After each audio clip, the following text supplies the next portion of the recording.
Hello everyone, Shinto Bean here playing some more Warhammer Combat Cards Campaign Mode. And this is the second campaign of the week. The first campaign is not really worth mentioning, so I'm just skipping over that one. But in this second one we are playing as Servants of the Emperor against Chaos. And for the mission rewards you can get 4 copies of a brand new legendary card. This is Ibram Gaunt, and he is a legendary commissar with inspiring presence.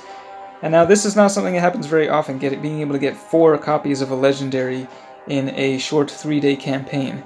Now the only time I've seen them do this was when they released the Barracuda for the Tau faction. That was also a campaign reward where you can get multiple copies of it, but it's very rare. And if you are a veteran player, this guy is perhaps not the best addition because there's so many other cards with inspiring presence in the Servants of the Emperor roster, but if you're a newer player, this guy is a pretty decent card to have. And if you go over to the shop, they have additional bundles where you can get more copies of him. I'm not going to be getting any of those, I can't even afford them because I don't have enough plasma, but here's where things get more interesting. You can get Gaunt's Ghosts, a squad of 5 elite soldiers. All 5 of these cards are new. So you can just get a bunch of new cards, and the cheapest bundle was, I believe, $5. I already purchased it, and it gave me 150 coins and enough copies to upgrade each of them to level 2. So I have built a squad with Gaunt's Ghosts, including Ibram Gaunt himself. So let's take a look at them in more detail. So we have Commissar Yarrick as the Warlord, and here the first one, Owen McCall. This guy has Fear, and all of Gaunt's Ghosts are actually 15 points each. They have a decent amount of health and a pretty good attack. They have pretty decent stats, even at level 1, I think. So if you are a newer player, this can really give you a big kickstart, boost to your collection. But the one downside is that if you expand your collection too quickly, then it can become harder to upgrade the individual cards. So that's the one thing that you should keep in mind. So anyway, back to this guy. He's got Fear.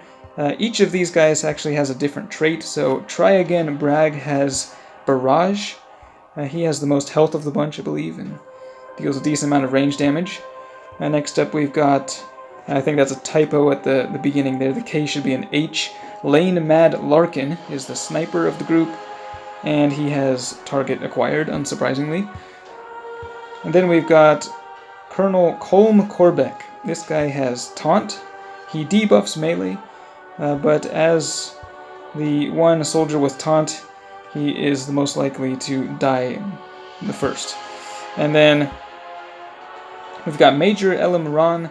This guy has Outflank, and he's got a pretty ranged and melee attack that are of about decent value. And then finally we've got Gaunt himself, who his first upgrade is a melee damage upgrade. He gets plus 13 stats per upgrade, so it's pretty decent. And then yeah, that is Gaunt's Ghost. So I had a lot of leftover points actually, so I included some heavy support here. This is what I envision the ideal Astra Militarum deck. You got a squad of infantry, and each of them has, their own personality. And these guys, I really like the kind of specialist theme going on here. Each one plays a different role. And of course, you want to support these guys with some of the Imperial Guard vehicles. So we've got the Basilisk and the Hellhound, which are also relatively new cards. And this is coming from someone who's played this game for almost 2 years now. So yeah, there's still, most of these cards are at a pretty low level. Obviously the vehicles have been around a bit longer, so those are a little bit higher of a level. So we're going into level 14 of the campaign against Chaos, so we'll see how these guys do in combat. Now with Commissar Yarrick, I usually go with a ranged build, and I've uploaded videos of that in the past.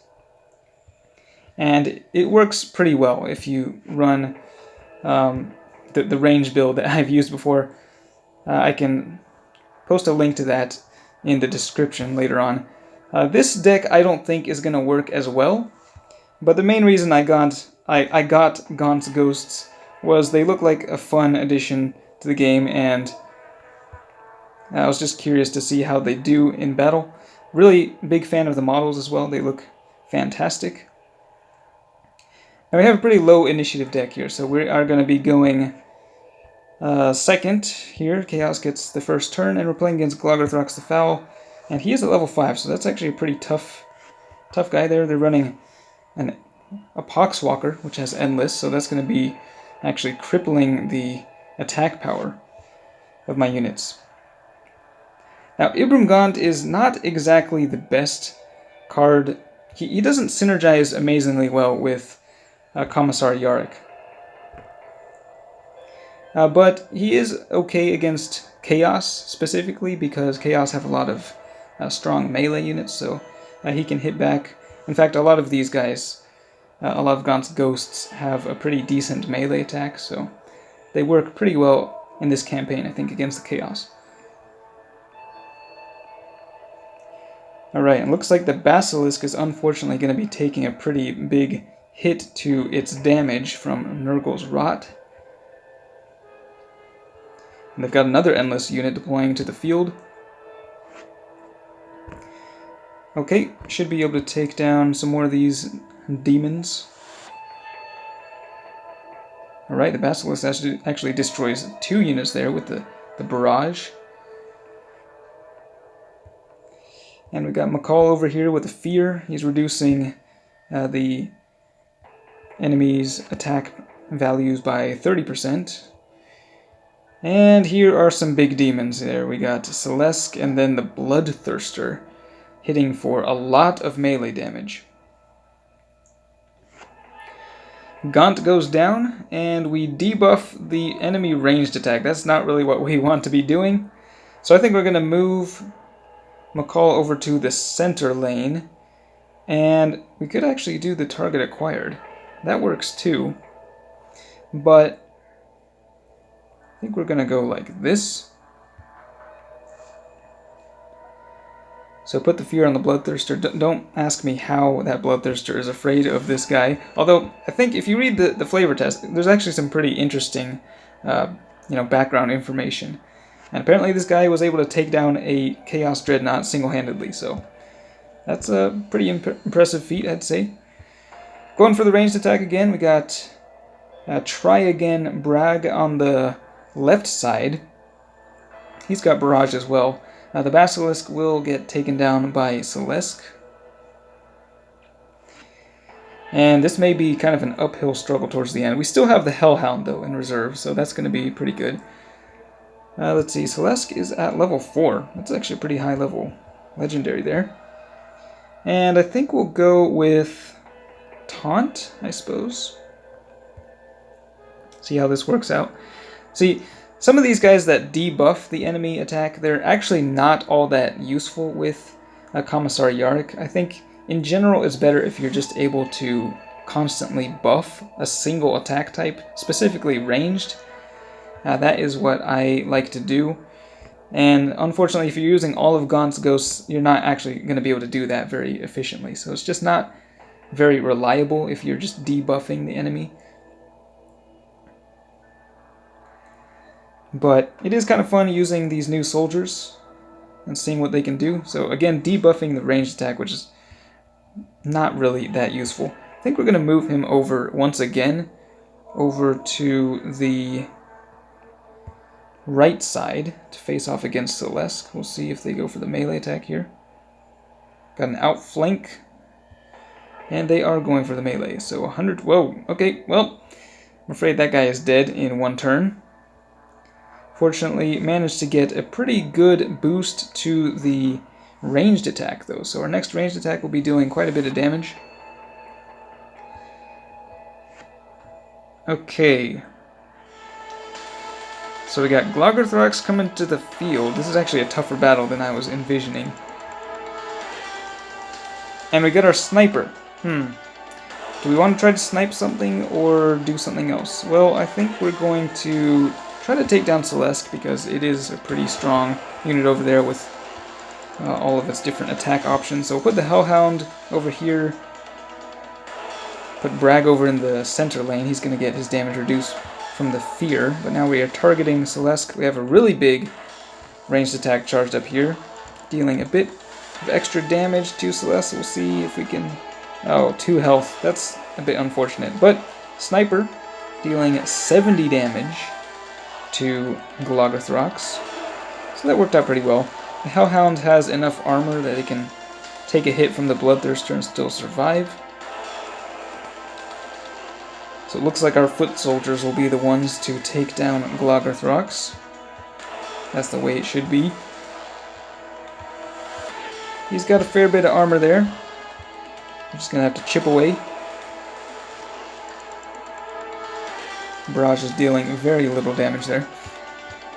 And he is also getting debuffed by Nurgle's Rot. By 30%, that's actually pretty massive debuff there. But the enemy is not quite a high enough level to actually destroy any of our units. Barely surviving with the single digits there. And now finally we're able to take down Gloggothrox. We did have a really big melee attack charged up as well that Commissar Yarrick could have finished with. But here we go with the killing blow, taking down the enemy warlord and securing victory for the servants of the Emperor. So that was pretty fun. Again, I don't think that Gaunt's ghosts work the best with Commissar Yarrick. I think some of them actually work pretty well, but using all of them is a bit questionable. What I do want to try out is using them all with Greyfax. I think that would be pretty fun, getting the buff from her special rule, so I may try that out in the near future. But yeah, if you miss out on this bundle, I wouldn't worry too much. These guys are certainly not essential.